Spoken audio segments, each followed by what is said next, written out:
Hello mga kaina, ngayon papakita ko sa inyo paano ako magnilagang buto-buto. Ayan, hugasan ko muna yung buto-buto. And then lalagay ko siya sa lagayan.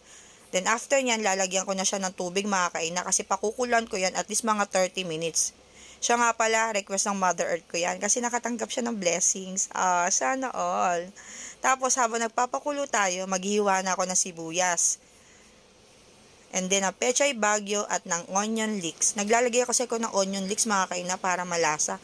Sarap kaya. Tapos, titignan na natin yung pork kasi malamang kumukulo na yan. Tatanggalin natin yung parang sapal niyan mga kaina ha. Yung parang bula-bula.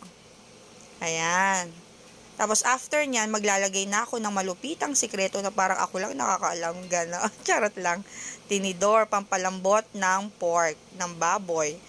Naalala ko, meron nga pala akong pressure cooker, mga kaina. Kasi maglalagay na ako ng sibuyas at ng pamintang buo.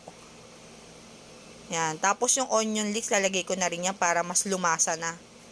Ayan. Tapos pag okay na yan, magtitimplahan na natin yan mga kaina ha. Maglalagay na ako dyan ng pork nor cubes at ng konting asukal pampabalanse ng buhay. Tapos pag okay na ang lasa ng pork, tapos lasa ng pork. Pag malambot na yung pork at okay na yung lasa, yan. Lalagay ko na yung pechay bagyo. Tadan, may pork, nilagang buto-buto. Thank you. Bye.